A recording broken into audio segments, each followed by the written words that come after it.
नमस्कार साथियों, एक बार आप सबका फिर से बहुत बहुत स्वागत है आप सबके अपने यूट्यूब चैनल डियर गुरुजी पर। सो गाइस, जैसा कि आप सबको होता है कि रीजनिंग के, हिंदी के, मैथ के वीडियोस मैं आप सबको प्रोवाइड कराता हूं। इसके अलावा यूपी से संबंधित जो आपके एग्जाम्स होते हैं उनके लिए यूपी जीके भी प्रोवाइड करवाता हूं।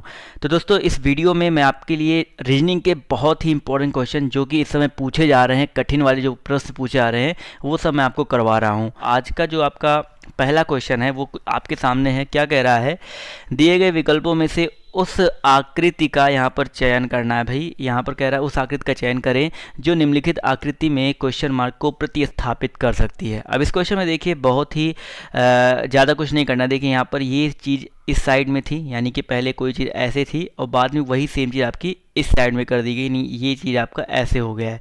तो जब हम लोग इसको घुमाएंगे तो देखिए आपका कुछ फिगर इस तरह से बन जाएगा, क्योंकि आपका ये चीज़ देखिए ऊपर था तो ये चीज़ यहाँ पर आ जाएगा।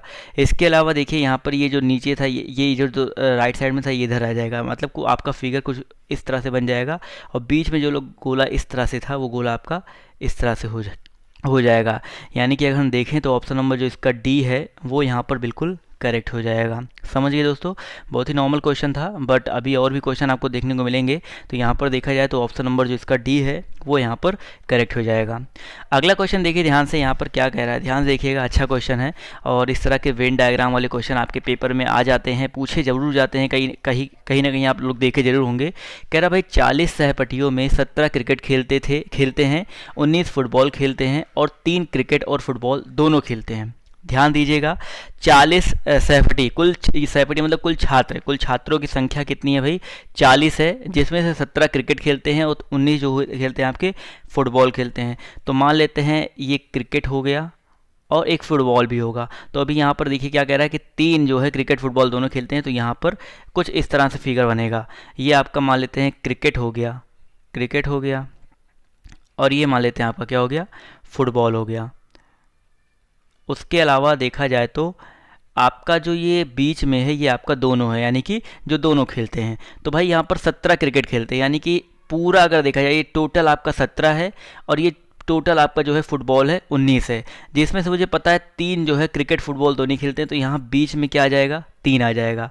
अब एक बात बताइए, 17 अगर क्रिकेट खेलते हैं तो ये पूरा अगर 17 है जिसमें से 3 घट गया तो यहाँ क्या बचेगा, 14 हो जाएगा। क्लियर है। इसके अलावा 19 फुटबॉल खेलते हैं, 3 तो फुटबॉल यहाँ पर हो ही गए जो दोनों खेलते हैं। तो यहाँ पूरे में अगर देखा जाए तो क्या हो जाएगा भाई, यहाँ पर 16 आ जाएगा। तो आपका जो वेन डायग्राम बनेगा कुछ इस तरह से बनेगा कि भाई सिर्फ और सिर्फ क्रिकेट खेलने वाले 14 हैं और सिर्फ फुटबॉल खेलने वाले यहाँ पर देखा जाए तो 16 है। यानी कि ऐसे 3 तो ऐसे हैं जो दोनों खेलते हैं। ये चीज़ समझ में आ गया ना। तो यहाँ पर कह रहा है कि उन छात्रों की संख्या की पहचान करें जो ना तो क्रिकेट खेलते हैं ना ही फुटबॉल खेलते हैं। इस तरह का क्वेश्चन अगर आपके पेपर में आते हैं, देखिए कुछ नहीं करना है, बहुत ही सिंपल सा फंडा है। मुझे पता है 40 छात्र ऐसे हैं जो भैया कुल छात्रों की संख्या है, जिसमें से आपको पता है कि 14 छात्र जो है सिर्फ क्रिकेट खेलते हैं, ये घटा दो। 16 छात्र सिर्फ क्रिकेट क्या बोलते हैं आपके क्या खेलते हैं, सिर्फ और सिर्फ फुटबॉल खेलते हैं, तो इनको घटा दो भाई। और इसके अलावा 3 छात्र ऐसे हैं जो कि दोनों खेलते हैं, तो इनको भी घटा दो। तो सबको घटा दोगे तो जो बचे होंगे, यानी कि ऐसे बचे होंगे जो कुछ नहीं खेलते हैं, तो घटाने के बाद देखिए आपके पास क्या बचेगा, 40 में से इन सबको घटाओगे। पहले इन सबको देखिए माइनस माइनस माइनस सबको जोड़ लीजिए तो कितना आ जाएगा, 40 माइनस 6 14 और 16 30, 30 और 3 33। तो 40 माइनस 3 आपका कितना आ जाएगा सर, 7 आ जाएगा। तो 7 ऐसे छात्र होंगे जो ना तो क्रिकेट खेलेंगे और ना तो फुटबॉल खेलते होंगे। समझ गए ना। इस तरह क्वेश्चन अगर आपके पेपर में आता है तो आप तो गलत करके नहीं आओगे ना। आई होप आप गलत करके नहीं आओगे। बहुत ही अच्छा क्वेश्चन था और अगर आपके सामने इस तरह क्वेश्चन आता है तो आप लोग को प्लीज़ गलत तो नहीं करना है। अब एक क्वेश्चन आपके सामने इस तरह का रहा है। देखिए इस तरह के क्वेश्चन इस समय आपको पता है ना कि बहुत ही ज़्यादा मात्रा में आपके पेपर में आ रहा है, बट आप लोग क्वेश्चन को बिना पढ़े देख लेते हो, अरे यार इतना बड़ा क्वेश्चन, आप उसको छोड़ देते हो। तो ऐसा नहीं करना है। क्वेश्चन चाहे छोटा हो चाहे बड़ा हो, एक बार पढ़कर देखिए, क्या पता आपके लिए क्वेश्चन बहुत ही नॉर्मल हो जाए। तो जब तक अपने अंदर कॉन्फिडेंस नहीं लाओगे कि ये सारे क्वेश्चन सरल होते हैं, बस दिमाग में अगर आपके भर गया ना, एक बंदा आपसे बोल दिया कि भाई ये क्वेश्चन जो है टफ होता है, तो आपके दिमाग में वो चीज़ें भर जाती है। ऐसे जब मैं कॉलेज टाइम पे था तो एक सब्जेक्ट हम लोग का होता था ईटी करके, तो वहाँ पर ना उसका एक भौकाल था कि भाई ये सब्जेक्ट ना टफ होता है, इसमें ज़्यादातर लोग फेल हो जाते हैं, इसमें कोई पास नहीं होता है। तो आधे लोग तो जो पढ़ने वाले होते भी थे ना, वो इसी डर में कि उनको इनके दिमाग भर गया ये क्वेश्चन तो टफ होता है, ये पेपर टफ होता है, तो इसमें पास हो ही नहीं सकते, तो वो कभी पास नहीं कर पाते थे और उनका सेमेस्टर बाई सेमेस्टर हमेशा क्या बोलते हैं बैक लगता रहता था उसमें। लेकिन ऐसा कुछ होता नहीं था, जो लोग पढ़ते थे वो पास हो जाते थे, जो लोग इन सब चीज़ों पर ध्यान नहीं देते थे। वही आपको इन सारे क्वेश्चन पे भी करना है। अब देखिए क्वेश्चन यहाँ पर क्या कह रहा है, मेक इन इंडिया कार्यक्रम के तहत सरकार भारत में मोबाइल फ़ोन बनाने वाली कंपनियों के लिए कर में छूट प्रदान की है। अब यहाँ पर कह रहा है स्पेक्ट्रम शुल्कों में कमी के साथ दूरसंचार सेवा ऑपरेटर प्रति मिनट निर्गामी काल दर को कम कर देंगे। इस जानकारी से निम्नलिखित में से कौन सा निष्कर्ष निकाला जा सकता है? तो ये तो भाई जानकारी हो गई।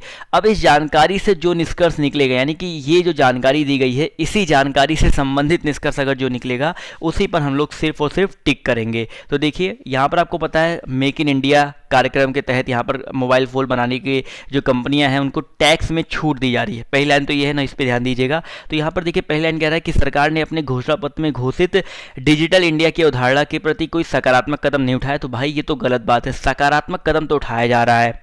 इसके अलावा देखिए बी ऑप्शन क्या कह रहा है कि उपयोगकर्ता को दिए लाभ का कारण मोबाइल की पहुंच के साथ साथ देश में इसके उपयोग के औसत मिनटों को बढ़ाने की उम्मीद है। तो यहाँ पर अगर देखा जाए तो यहाँ पर कह रहा है स्पेक्ट्रम शुल्कों में कमी के साथ दूरसंचार सेवा ऑपरेटर प्रति मिनट निर्गामी कॉल दर को कम कर देंगे। इसकी जानकारी से यहाँ पर देखा जाए तो यहाँ पर ये तो बिल्कुल ऑप्शन से लग रहा है कि ये निष्कर्ष यहाँ पर निकल सकता है। तो यहाँ पर अभी हम 2 नंबर को सही लेकर चलते हैं, क्योंकि बिल्कुल हमें लग रहा है कि जो आपका बोला गया है कथन उसके अकॉर्डिंग ये निष्कर्ष जो है बिल्कुल सही हो सकता है। और तीसरा यहाँ पर कह रहा है कि सरकार चीनी हैंडसेट पर आयात प्रतिबंध लगाएगी और मोबाइल ऑपरेटरों के, देखो चीन हैंडसेट पर आयात प्रतिबंध, इससे रिलेटेड कोई यहाँ पर बात ही नहीं हो रही। तो भाई ये ऑप्शन तो कभी सही नहीं होगा, तो ये भी गलत हो गया।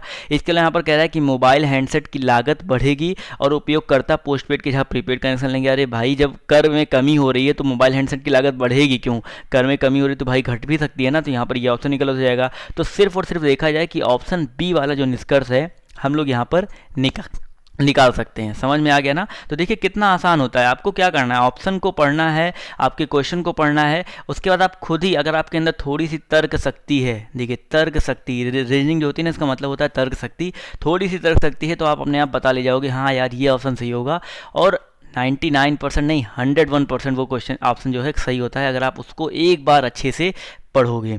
चलिए आते हैं अगले क्वेश्चन पर। तो अगला क्वेश्चन आपका यहाँ पर देखिए फिर उसी तरह का क्वेश्चन है, और ये सारे जो क्वेश्चन हैं आपके एग्जाम में भी जो हाल ही के 2018-2019 में एग्जाम हुए ना, जब से पैटर्न बदला एग्जाम का, तभी के एग्जाम से ये मैंने यहाँ पर पूछा है। तो क्वेश्चन क्या कह रहा है कि विराट के क्रीज पर होने से भारत न्यूजीलैंड के खिलाफ मैच जीतने के लिए आवश्यक 30 रन 2 ओवरों में बना लेगा। देखिए विराट अगर क्रीज पर होगा तो भारत जो है न्यूजीलैंड के खिलाफ मैच जीतने के लिए जो आवश्यक 30 रन है, यानी कि 30 रन जो है वो 12 गेंदों में यानी कि 2 ओवरों में बना लेगा। तो ये सिर्फ कथन कह रहा है।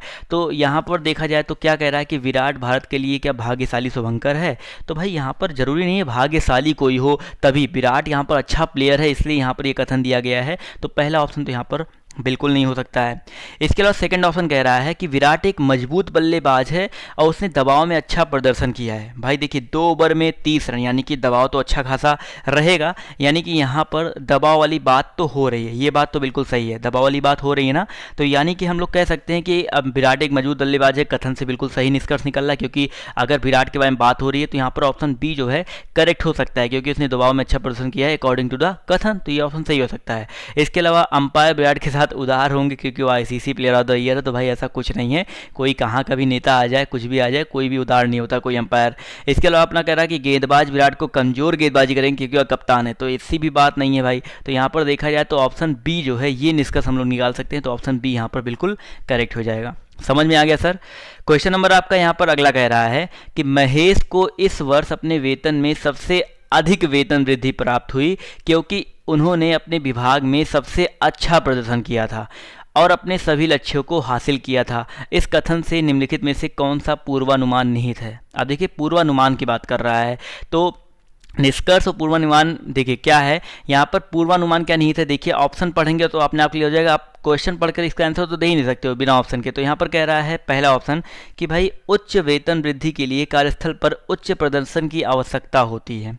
अगर हम बात करते हैं ऑप्शन ए के बारे में, देखिए यहाँ पर क्या है कि महेश को इस वर्ष अपने वेतन में सबसे अधिक वेतन प्राप्त हुआ क्योंकि उन्होंने अपने विभाग में सबसे अच्छा प्रदर्शन किया और अपने सभी लक्ष्यों को हासिल किया। तो भाई यहाँ पर सभी लक्ष्यों को हासिल किया एक ये कथन भी आया है, और यहाँ पर कह रहा है कि उच्च वेतन वृद्धि के लिए कार्यस्थल पर उच्च प्रदर्शन की ही आवश्यकता नहीं होती, आपको लक्ष्य भी पूरा करना होगा। तो अभी ऑप्शन ए को तो हम कट करते हुए चलेंगे क्योंकि यहाँ पर एक कथन जो है उसकी पूर्वानुमान की निहित जो है नहीं हो रही है।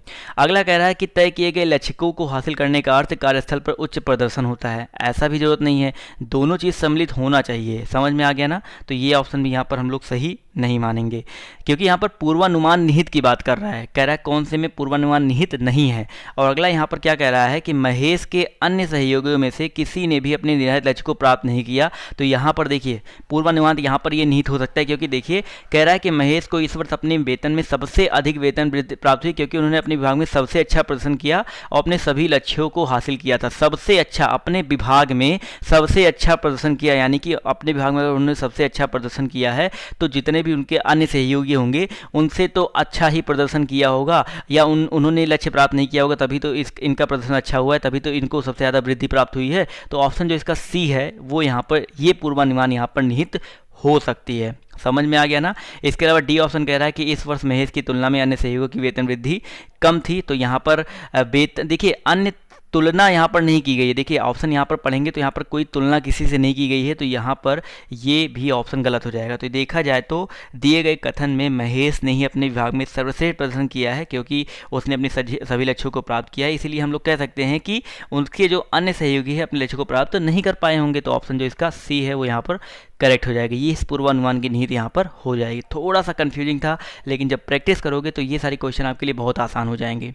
अगला क्वेश्चन देखिए यहाँ पर क्या कह रहा है, सभी जेब्रा घोड़े हैं और सभी घोड़े जो हैं आपके, ये तो देखिए नॉर्मल सा क्वेश्चन है। अब तो कथन निष्कर्ष आपके लिए सरल हो गया, वो पूर्वानुमान वाला और उसमें आप लोग तर्क शक्ति में थोड़ा सा कन्फ्यूज हो जाते हैं। देखिए इस क्वेश्चन को क्या करना है, सभी जेब्रा जो हैं आपके घोड़े हैं, यानी कि एक ऐसे बनाना है, सभी इसको मान लेते हैं जेब्रा और सभी जेब्रा जो हैं आपके घोड़े हैं। तो ये मान लेते हैं जेब्रा है, ये आपका घोड़े यानी कि हॉर्स है, और फिर सभी घोड़े गधे हैं। सभी जो घोड़े हैं भाई आपके जो घोड़े हैं वो आपके डोंकी है यानी कि डी हैं। समझ में आ गया ना? तो ये तो आपका भैया क्या बन गया आपका कथन के हिसाब से क्या बोलते, ये तो कथन आपका था, कथन के हिसाब से हमने ये वेन डायग्राम बना दिया। अब तार्किक रूप से कौन सा निष्कर्ष यहाँ पर अनुसरण करता है, कह रहा है कि और सभी जेब्रा गधे हैं।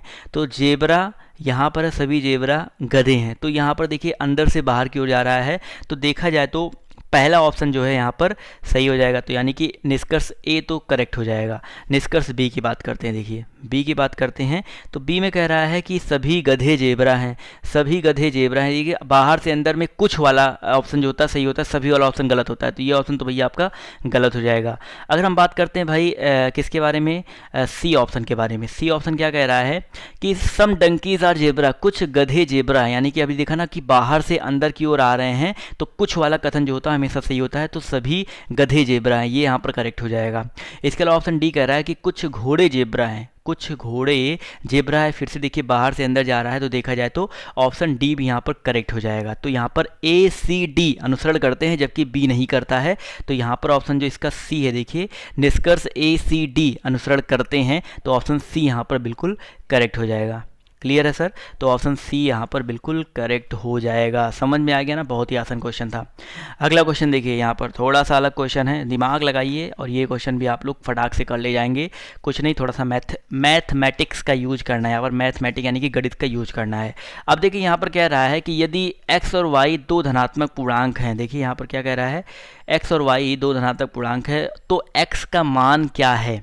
देखिए क्या है, x प्लस 2y बराबर दिया गया है 14, इसके अलावा x माइनस वाई बराबर दिया गया है 2। तो यहाँ पर क्या कह रहा है कि दिए गए प्रश्न को पढ़ें और निर्णय लें कि प्रश्न का उत्तर देने के लिए निम्नलिखित समीकरणों में से कौन सा समीकरण आवश्यक है या कौन सा समीकरण आवश्यक है। तो देखिए पहला कह रहा है कि x का मान प्राप्त करने के लिए, देखिए x का मान प्राप्त करने के लिए केवल समीकरण 1 पर्याप्त है, तो भाई गलत बात है। x का मान प्राप्त करने के लिए सिर्फ और सिर्फ समीकरण 1 का प्रयोग करके नहीं कर सकते, क्योंकि दो चर वाले जो रैखिक समीकरण होते हैं हमेशा दो चर वाले रैखिक समीकरण में दो समीकरण की, तीन चर वाला रैखिक समीकरण है तो तीन समीकरण की आवश्यकता पड़ेगी। पड़ेगी। दो चर का मतलब है, देखिए यहाँ पर एक चर x है, एक चर y है, तो दो चर हो गया ना, तो दो चर के लिए दो समीकरण की तो आवश्यकता पड़ेगी। तो सिर्फ इक्वेशन 1 से तो हम लोग नहीं सॉल्व कर सकते हैं।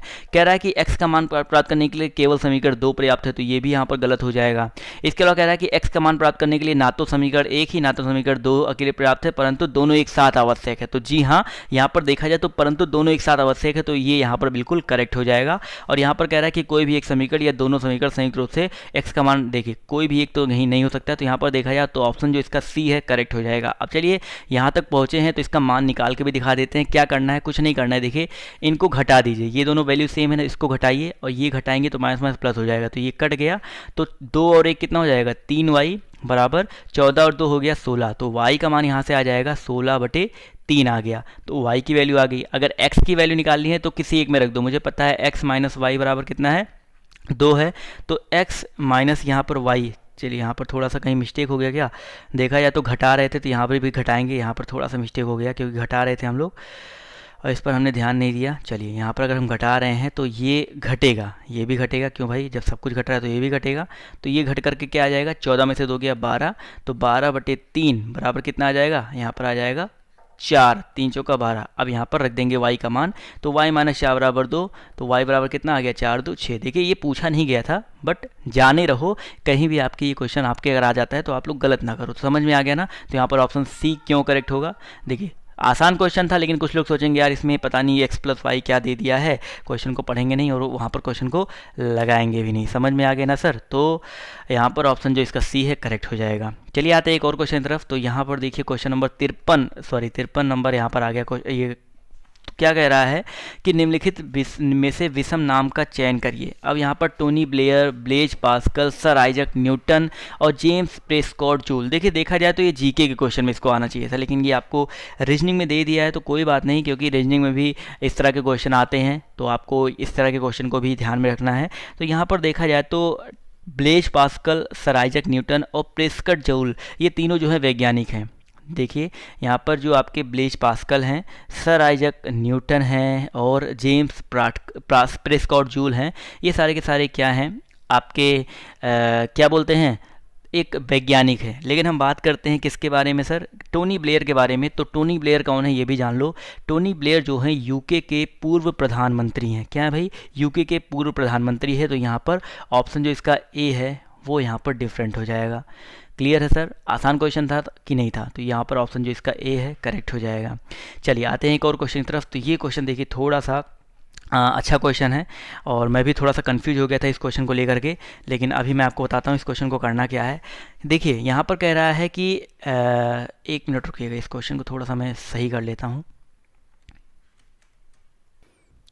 तो देखिए ये आपके सामने ये क्वेश्चन रहा, लेकिन बहुत ही आसान क्वेश्चन है। देखिए कुछ करना नहीं है यहाँ पर क्या है कि दिए गए चित्र में यदि षष्ठभुज को 90 डिग्री वामावर्त घुमाया जाता है और पंचभुज को 270 डिग्री दक्षिणावर्त घुमाया जाता है तो त्रिभुज में जल की छवि क्या होगी। देखिए ये क्वेश्चन मैं देखा तो थोड़ा सा कंफ्यूज हो गया, लेकिन अगर आप थोड़ा सा दिमाग लगाओ तो ये क्वेश्चन को 1 सेकंड में आप कर सकते हो, 1 सेकंड भी नहीं लगेगा। देखिए मुझे पता है कि जल की वाटर इमेज चाहिए, वाटर इमेज में हमेशा याद रखो, यहाँ पर देखो अगर इसकी बात करते हैं तो पहले इसको कह रहा है 90 डिग्री घुमाओ, फिर 270 डिग्री घुमाओ, उसके बाद बताना है इसकी जल की छवि क्या होगी और त्रिभुज की जल की छवि क्या होगी। तो देखिए ध्यान से, मुझे पता है कि इसको भी कितना घुमाओ, इसको भी कितना घुमाओ, इसमें चेंज होगा आकृति। लेकिन अगर हम बात करते हैं त्रिभुज के बारे में, देखो ये त्रिभुज है आपकी। अब त्रिभुज को चाहे 90 डिग्री घुमाओ, चाहे 80 डिग्री घुमाओ, कितना भी घुमाओ, आपका त्रिभुज ही रहेगा। देखो त्रिभुज अगर आपका इस तरह से बना है, चाहे इसको 90 डिग्री घुमा दो तब भी आपका ऐसा रहेगा। ट्राइंगल देखो भाई, किसी तरफ से घुमाओ, वो पंगा वाला ऐड नहीं देखा है क्या, टिंगल मिंगल, किसी भी तरह से घुमाओ आपका ये त्रिभुज ही रहेगा। तो भाई मुझे पता है कि इसको 90 डिग्री घुमाओ, 270 डिग्री घुमाओ, तो इन दोनों को घुमाने से हमें इन दोनों फिगर में चेंज मिलेगा, लेकिन इस फिगर में भैया कोई चेंज नहीं मिलेगा। तो सीधे सीधे बताओ त्रिभुज की जो वाटर इमेज हो सकती है वो क्या हो सकती है, और वही वाला आप सीधे लगा दोगे। तो मुझे पता है त्रिभुज आपका ऐसे है, इसकी वाटर इमेज निकालोगे तो ऐसे निकालोगे। तो बताइए त्रिभुज ऐसा किस में बना हुआ है, सिर्फ और सिर्फ ऑप्शन डी में बना हुआ है ना, तो ऑप्शन डी पर आप लोग टिक कर देंगे। देखिए पूरा क्वेश्चन 1 सेकंड में लगा कि नहीं लगा, कुछ नहीं सोचना, थोड़ा सा दिमाग लगाना था, थोड़ा सा क्वेश्चन को देखना था, और आपने वो जो 90 डिग्री 270 डिग्री ये सब था, या ये सब कुछ काम ही नहीं आया। सीधे क्या आया, ऑप्शन नंबर डी, क्योंकि मुझे क्या कह रहा था, हमें क्या निकालना था, थोड़ा सा दिमाग लगा, हमारा वो क्वेश्चन जो है वहाँ पर आ गया। अगर ये चीज़ नहीं समझ में आई हो तो कमेंट करके एक बार पूछना ज़रूर, मैं आपको इसके बारे में थोड़ा डिटेल में बता दूंगा, जो और भी चीज़ें हैं वो सब चीज़ें मैं आपको बता दूंगा। Clear sir? तो ये तो रहा ये क्वेश्चन आपके सामने। तो अगर आपको ये क्वेश्चन समझ में आया तो यार प्लीज़ वीडियो को लाइक कीजिएगा। अब आते हैं आज के आखिरी क्वेश्चन की तरफ। तो आज का जो आखिरी क्वेश्चन है वो आपके सामने ये रहा। कह रहा है कि निम्नलिखित में से किसे फोल्ड करके एक उचित क्यूब में परिवर्तित किया जा सकता है। क्यूब यानी कि पासा आपने देखा है ना, तो भाई अगर देखा जाए तो आपने पासा देखा तो पहली बात तो उसमें 6 खाने होने चाहिए। तो 6 खाने देखिए इसमें 1 2 3 4 5 6, लेकिन यहाँ पर 6 खाने नहीं है तो ये ऑप्शन कट जाएगा। और यहाँ पर देखिए सब में 6 खाने हैं। अब देखिए अगर आपने पासे के क्वेश्चन लगाए होंगे तो आप देखो ये वाला जो ऑप्शन नंबर सी वाला पासा है, इस तरह का पासा आपने देखा होगा। देखिए ये इधर घूम आएगा, ये उधर घूम जाएगा, उसके बाद ये इधर, फिर ये वाला इधर घूम जाएगा, ये वाला इधर घूम जाएगा। तो ये जो है आपकी एक क्यूब की आकृति बन जाएगी। लेकिन कभी भी 2 पासे अगर इसे बगल बगल में हो और यहाँ पर इसे 2 पासे बगल में हो, माफ़ कीजिएगा 1 मिनट, इसको जूम कर दिया मैंने। हाँ, तो यहाँ पर देखिए, तो यहाँ पर इसको बगल बगल में कर दिया, इसके अलावा यहाँ भी इसको बगल में कर दिया, तो ये भी नहीं हो सकता है। तो ये ऑप्शन भी कट गया। तो बचा ऑप्शन जो इसका सी है, सिर्फ इसी को हम लोग घुमा करके इस तरह से कर सकते हैं। क्लियर है? तो ये रहे कुछ आज के इंपॉर्टेंट 10 क्वेश्चंस। तो आपको कैसा लगा जरूर बताइएगा। जाते जाते बस आप सबके लिए एक छोटा सा क्वेश्चन रख के जाता हूँ। आप लोग बस जैसे लगे कि आप लोग अभी तक वीडियो को देखे हो और अभी तक आपने वीडियो को अच्छे से ग्रहण किया, मतलब देखा है यहाँ तक। बस एक छोटा सा क्वेश्चन मैं आपको देना चाहता हूँ। क्वेश्चन आपका ये है, देखिए 4 ऑप्शन दिए गए हैं। यहाँ पर 4 ऑप्शन ये है, देखिए ध्यान से, मैं लिख देता हूँ। चलिए 144, 169, 195 और आपका 225। इसमें आपको बताना है इन चारों में कौन सा भिन्न है, कौन सा अलग है। बहुत ही सिंपल सा क्वेश्चन दिया है, लेकिन काफ़ी लोग नहीं कर पाते हैं। बट आपको बताना है इनमें से कौन सा भिन्न है। आप लोग को कमेंट करके इसका जवाब जो है देना है। तो ये छोटा सा क्वेश्चन था, आपको कैसा लगा कमेंट करके बताइएगा। तो आज के इस वीडियो में सिर्फ इतना ही। बाय बाय, टेक केयर, जय हिंद, जय भारत। मिलते हैं आप सबसे नेक्स्ट वीडियो में। लाइक करना मत भूलिएगा। समझ में आ गया?